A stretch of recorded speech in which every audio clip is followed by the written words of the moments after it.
Hi, y'all, and welcome back to my channel.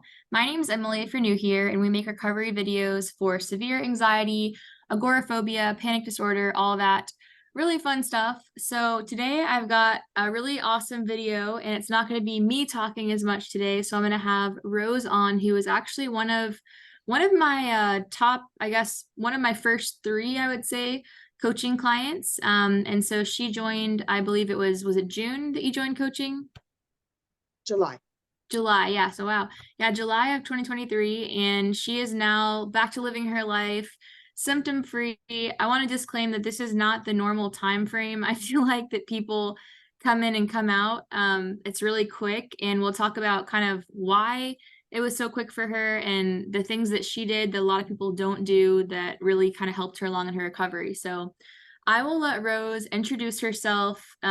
This is just kind of a chit chat type video. So she can tell her story with anxiety, her experience. I'll kind of ask questions in between, and then we'll just see where it goes. Okay. Cool. I'm a little nervous, so I'm hoping I'll do okay with this. I'm 66 years old, and the reason why I wanted to do this was for other people to know that you can recover. Because when I went into this, I'm thinking I'm 66 years old. I'm going to be like this, the rest of my life. What a sucky way to go out of your life. But I did recover, and that's why I want to share it, and I want to share my story. That's So I awesome. guess I can go back to my late 20s. And I went through something that I didn't realize was anxiety until now.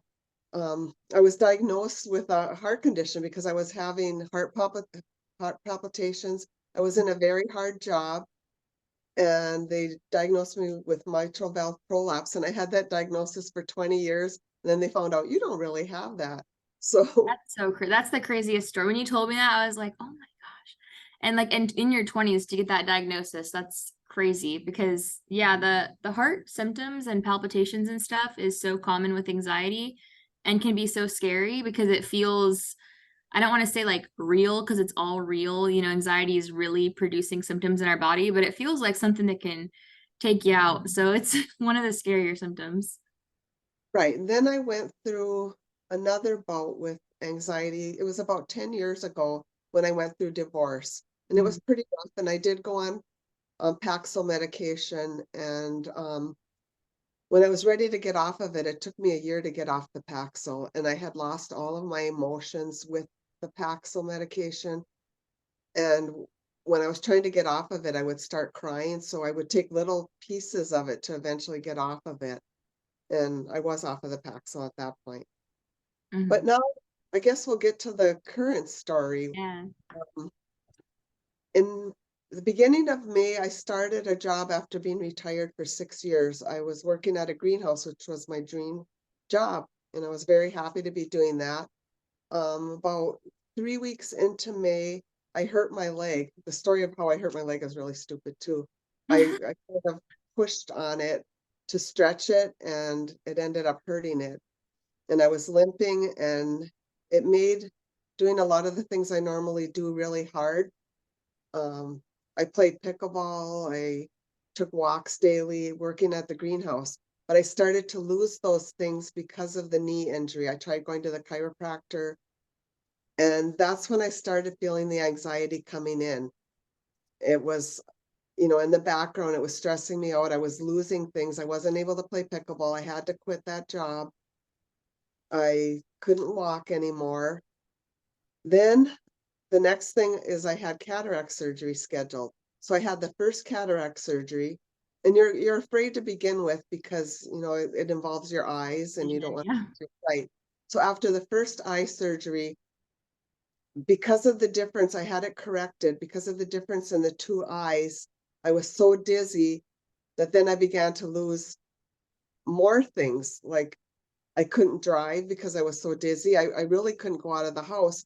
So I was sitting in the chair, and I had 2 more weeks until the next eye surgery. And I was starting to really build on the fear of the next eye surgery and whether that eye doctor was good. And all my thoughts started racing into, all the worst scenarios that could happen to me. And that's when the anxiety kicked in full time, full, Mhm. full scale, I should say, not full time, full scale. Yeah. And I went for the second eye surgery, and I had severe anxiety. They gave me a little bit more to go through the eye surgery, but from that point on, I was in severe anxiety. I was having all the symptoms. I was not only dealing with the knee injury, I had physical therapy that I just started for the knee. I was dealing with my eyes trying to heal, and this severe anxiety kicking in. I would wake with panic attacks in the night when I would sleep, just like fear, just a dead sleep, and I would wake up in these horrible panic attacks. I couldn't eat. I got instant breakfast. I was losing weight. Mhm. Um, Everything was foggy, when I would look, and that wasn't just from the eyes, it was a lot of Mhm. anxiety. I was, dizzy from the anxiety now. My eyes had adjusted um, to the two different Mhm. surgeries. Um, let's see. Then I went to the doctor and I started on medications. I tried 4 different medications. First, Mhm. I started on Xanax, and I was taking that regularly 3 times a day, and it would wear off, like, within 2 hours, and I would feel those awful anxiety symptoms, the dizziness, the weird feelings in my head, Mhm. nausea, and the doctor prescribed other medications, Paxil, Effexor, Buspar, and Zoloft. All of them, I had these horrible reactions. One of them, I had nausea so bad that I ended up in the emergency room. Mm. And, and a few of them, I was really dizzy that I drove right to the doctor's office, and I was laying on her bed there, and she's go, what's going on? And I said, I'm so dizzy, I can't even walk. And these were Mm. reactions to the medications, on top of recovering from the knee, on top of Yeah. recovering from the eye surgery and this anxiety. I was having reactions to the medications. Mhm. Finally, they did some testing on me to see what medications would work for me. So I went through that testing. I got it back, Like the gene site or whatever it is, genetic testing. Yeah. insight, and I got it back. And all those medications they tried with me, except for the Xanax that I was taking, said that I would have horrible reactions to them, which I did. Um, so they were going to try another med. I went and got it. And I just decided I don't want to do the meds. I've had too many Mhm. reactions. I'm going to do it without meds. I'm going to find one way or another. Mhm. I also started with a therapist, and I met with him 3 times, but I felt like I was going in there with high symptoms, which was hard. Mhm. I- Anything that was in the morning that I had to do, it was almost impossible to function. Yeah. Mhm. Every I would start all over with severe symptoms. They would lessen during the day. I'd still have them 24 hours, but Yeah. go to bed, and then in the morning they would be high again and awful. I would jump into the shower to function. Then I'd go sit outside in the sun to try to just keep Mhm. going each day. Let's see, where we were on the medications. So then I decided not to take the medications.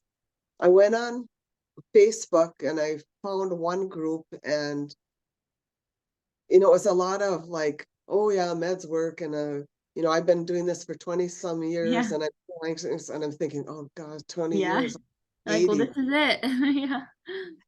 So one had told me about this panic to pleasure site, and I thought, well, I'm just going to go on there and see what that one has to do. They highly recommended it, and that's where I found Emily, and I downloaded the resource guide, and I printed it, and I had it in my little book, because at that point I was I love also that. journaling all of what was going on, all of these horrible things that were going on all day long. I was writing them down. Um, but anyway, I talked to Emily, and I decided to do a one-on-one to start with, and to get some ideas. And at the one-on-one, we set some goals for myself, and that was to get back to doing things. And there was this big goal that I did not think I could do ever. On the day of my second surgery, I got a new grandbaby that was born, Mhm. and he lived in Minneapolis, which was 6 hours away from me. And we were gonna all go like in August and meet after the baby was a month old. Well, actually, I think it was a couple months, a month and a Mhm. half. Anyway, I thought I cannot do this. And Emily said, I think you can do this. This will be a goal for you. And I'm thinking, oh, I can't do this. I can barely, get out of bed or go outside, or I Mhm. couldn't drive. It's like, how am I going to do this? But anyway, um, let's see. Oh, then I was still doing the Xanax, and I decided I don't want any meds. So with the doctor's help, I weaned off the Xanax within 2 weeks. And I think it was And you were on probably, Xanax round the clock, right? At that point, you were on it all day, or? yes, Mhm. yes. I took what was prescribed, but I was worried about being addicted, and I felt like it really wasn't doing that much. It would help me for like maybe a couple hours, and then I was back to having symptoms and waiting to take the next Xanax. And I didn't want that. So I got off of them, and at that time it was good. I was in the program already. Mhm. I think that some of the symptoms at that point was withdrawal because they were pretty intense. Mhm. I felt like my head was blowing up. Yeah. I don't know if they call them brain zaps, or Mhm. was Yeah, brain zaps, I think. quite severe. And I didn't want to be alone either. And that was one of the last things maybe that I lost, because I live alone, but I have a boyfriend, and I wanted to either go stay at his house or him stay here. And, Mhm. I just didn't want to be alone with all these symptoms. Absolutely. And I'm thinking back to, so I know, and one of the things too that I would say, like when I was telling Rose before this recording, like I had just met with somebody and they were kind of asking, well, like, how do I recover really quickly? Which, is one of those things that we all want to recover fast. We want the symptoms gone, but realistically, it's kind of learning how to get through the symptoms, sit through the symptoms, and continue to live your life. And like when it comes to this type of quote unquote anxiety, it's like we think of anxiety as an emotion. I'm feeling anxious, I'm thinking about things, whatever. That's what I had grown up knowing the word anxiety to mean. Most people do. But anxiety can actually become this chronic state that our body's in. And so that produces these chronic symptoms. And then we get sucked into this vicious cycle because we listen to the symptoms like anybody would do because they're loud, they're scary, and we focus on them. And that's why, like with Rose, when you had the eye surgery and the knee problem or leg problem or whatever, like it took all of the, quote unquote distraction off of that anxiety and sensitization that was kind of like seeping into your life. It took that off of it. And then the focus and the magnifying glass was now right on the anxiety. And then when we kind of sit still and we're just like, what's happening? Why is this not going away? We're feeding into it and we're basically making this become this like self-fueling fire. And so that's how I fell into it. That's how pretty much everybody does. But one thing that you did that most 99% of people do not do is like when we met and she was talking about her grandbaby and visiting them, and I was like, yeah, go, like basically my take on this is if you can respond or at least try your best to respond, which we have the ideal response and everything. If you can do that, then go. And then you would kind of run your mind through, if I didn't have these symptoms or anxiety or whatever, would I do this? And if the answer is yes, then that route is going to take you to recovery, basically. And it's kind of just not letting anxiety make any decisions. And it's kind of a really annoying backseat driver and not the one driving, you around, basically. So with her, it was kind of telling her to do these things. And if someone had told me to do that at that point, I'd have been like, no way, I'm not doing that. Maybe I'll try to walk 5 minutes, to my mailbox or something for a few weeks. And then maybe I'll do that one day. And Rose was like, I can't do that, but okay, I'll listen, I'll do it. And you had that going for you, which was huge. You just kind of dove in, and not to say it was easy, because I'll let you talk about that. Like I know it was really hard, right? Like you called me or texted me or whatever, like crying in the bathroom. Like it was hard getting back to life. Yeah. Yes, it was very hard, but I did things. I Yeah. would slowly get back to doing things. Um, like the different activities. I was, like I Yeah. said, I was healing from the eye and the knee at the same time. So I was getting back to things slowly because of that. I went to physical therapy probably with high symptoms the whole time. It was Yeah. very hard. It was usually 10 o'clock in the morning, which was Hmm. not a good time for me. Yep. Um, I went to each of your coaching sessions. Whenever you had them, I used Hmm. that tool. I used every tool that you gave us, and I think that that matters. I went That's to each true. of the sessions. I presented, whatever was happening at that point that Hmm. was hard for me.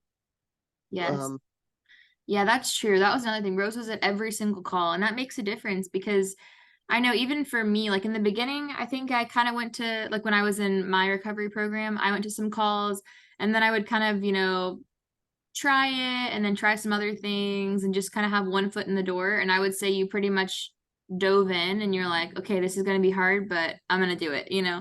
And so that was huge. And also, I would say for you too, is you consistently had things on your calendar, like in the future. And so that's big too, because a lot of people, they won't schedule anything. And that's why I was too, because they're like, I don't know how I'm going to feel. So I don't want to have anything scheduled. But for you, you had things on the books kind of regardless of how you were feeling.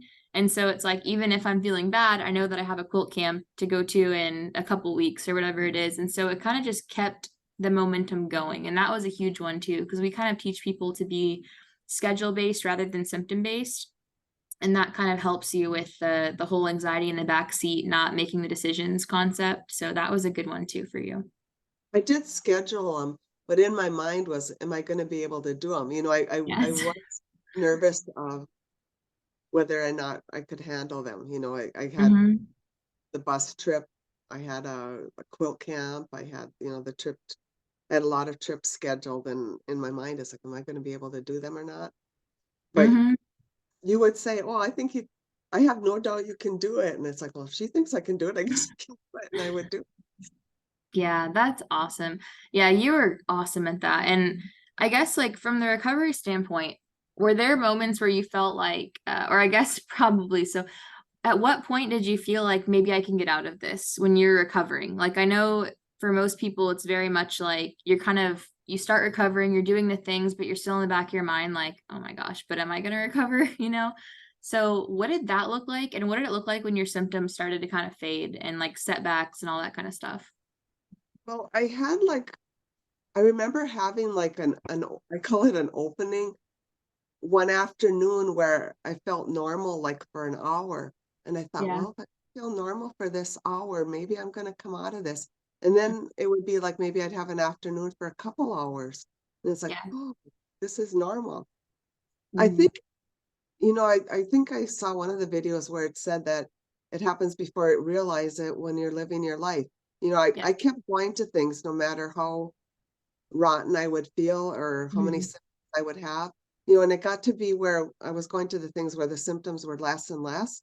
And Mhm. then all of a sudden you realize you're going to these things, like pickleball and my water aerobics and Mhm. quilt and all the things I do. I realized I was going to them and all of a sudden I wasn't having the symptoms. Yeah. It comes up, it just like it disappears. Like all of a sudden it's Mhm. not there. We're going, you got so used to going to everything with symptoms and then Yep. hey, they're gone. Yeah, you look back and it's hard to even pinpoint. It's like, when did that go away? Like it's like, oh, like it's really strange. I remember the first time I went back to pickleball, I mean, I had really severe symptoms, and that was when I went out to eat with them, which probably was too much twice in a day. And I had a horrible panic attack. I thought they were going to have to call the ambulance. And Yeah. I texted you. It's like, and I never let the people know that were on my pickleball group that I was going through that. I sat at the table and Mhm. like they can't see from your face what you're going through. I'm like, But okay. internally, you're like, oh no, this is it. I feel it. Hmm. I got out of there and I drove home. I know, that was awesome. So when it comes to group coaching, I guess what was your like experience with the group coaching? What did you like about it? What were your general thoughts on it? I looked forward to it because it was a place to bring your concerns. I mean, Yeah. you knew you had that coming, and if you had something going on, you would be able to go in there and talk about it. And then even hearing the other people's concerns or things that they were have had going on, then you could use that information too. And I Yeah. like that you during one of them you went through all the ideal and exactly how to use it. Mm-hmm. You know, I use that a lot during the high symptoms. I used ideal a lot throughout the day, kind of almost all day long. I remember I would be telling my brain, "You're safe," you know, Yeah. and then it would be spinning around and it would be foggy, and I'm like, "You're safe, brain. You're safe, brain. You're Yeah. okay." Your brain's like, Then no. it does and realize it is safe.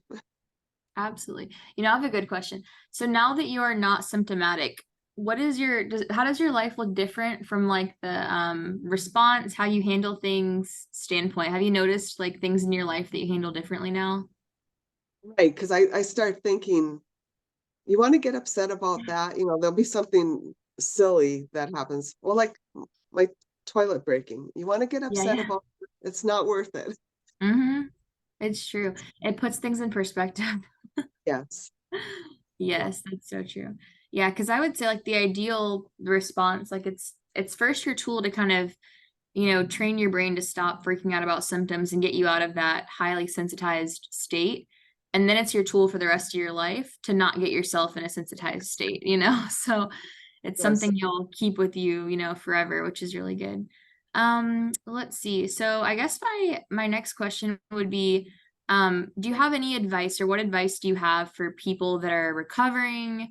Yeah, and you're really good about mindset, I would say, in the whole like whatever you say, keep on keeping on, or whatever it was, like just that whole general mindset or whatever you used to say. Like, what advice do you have? I would I would say living your life. That's the best advice. And True. I think what did you used to always say? I'm trying to remember. Maybe the only way out is through. Is that the yeah, yeah. One Mm-hmm. out into my mind. The only way out is through. And it Hmm. was the only way out is through. I mean, Yeah. you have to experience it, even though it seems awful at the time. You will get out of it, and you will feel better, and you'll feel stronger having gone through it. You'll be a Hmm. strong person. It's kind of like you've gone through an ordeal and you've earned something, you know. Yeah. It's a good way of putting it. Do you feel glad that you that you went through it yet, or is it too fresh?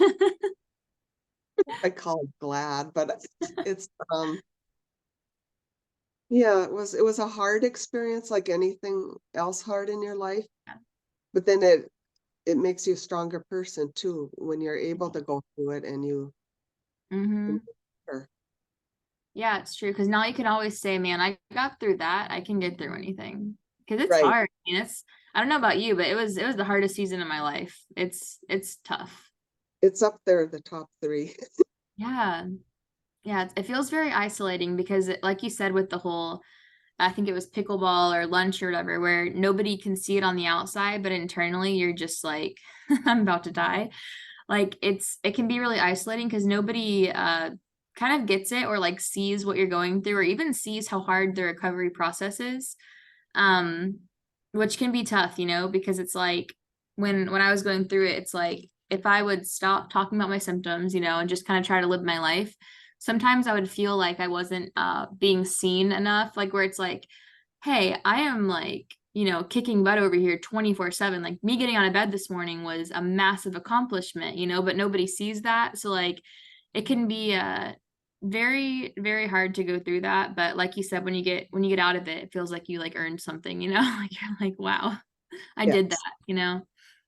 So well, And, that's and really good. you'll feel proud that you were strong and that I guess you faced it and you went through it and you Yeah. didn't let it beat you. Yeah. You 100%. 100%. Well, anything else that you want to say to the people of the internet?